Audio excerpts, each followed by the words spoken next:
Ang mga taong mahilig sa music, na tulad ko, lagi silang merong beat na sinusundan. Pero, ito yung beat na nakakabahala. Ang tunog ng isang leaking na kitchen faucet.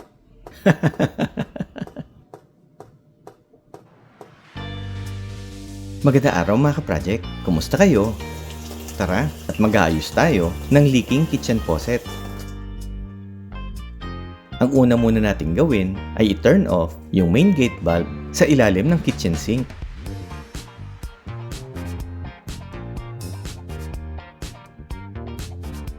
Ayan, wala nang flow ng tubig. Tapos, para matanggal yung knob ng faucet, sungkitin natin yung rubber cover niya gamit ang flathead na screwdriver. At dito natin makikita yung lock nut niya. Uy, Allen wrench pala ang dapat natin gamitin para sa lock nut niya mga ka-project. At buti na lang meron ako nung maliit na Allen wrench para sa kanya. Tara at tanggalin na natin siya.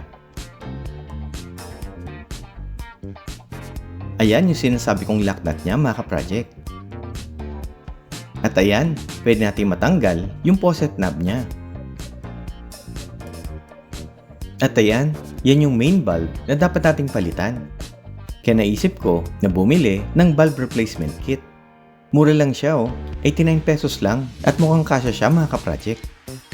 Ang technique sa pagbili niyo ng valve replacement kit, kapag hindi ka sigurado, magdala ka ng sample ng leaking valve or maghanap ka ng katulad ng faucet mo doon sa hardware at magpatulong ka sa sales staff nila kung merong available na valve replacement kit. At kung wala silang available, pwede ka nang bumili ng bagong kitchen faucet. At yun nga lang, mas malaki ang magagastos mo mga ka-project.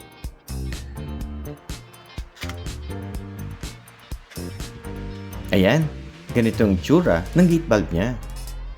Makapal yung black rubber gasket at yung base gasket niya. At ayun, mukhang magka-size nga sila. Tama yung nabili ko mga ka-project. Tara, gamit ang adjustable wrench, tanggalin na natin yung leaking gate valve niya.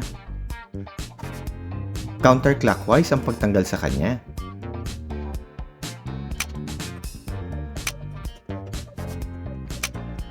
At pag maluwag na, pwede mo na siyang iikot ng kamay. Ayan, tanggal na yung leaking gate valve niya. Okay, tama nga yung nabili natin at magkasukat sila.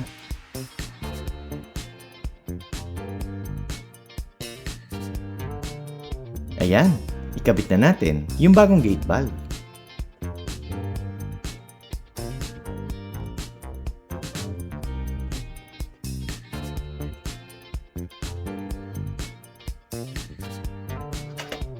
Ngayon naman, iikot naman natin siya ng clockwise.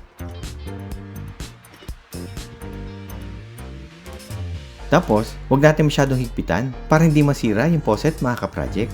Kung paano yung higpit nung tinanggal natin, dapat ganon din kahigpit pagbalik. Ayos! Ikabit na natin yung knob niya.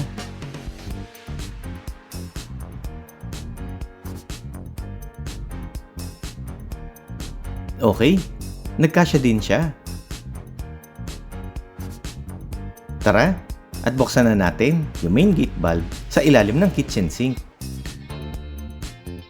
Uy, tama yung pagkakabit natin ng bagong gate valve at wala siyang tagas ng tubig. Okay, buksan na natin siya. Ayun, gumana na siya mga ka-project.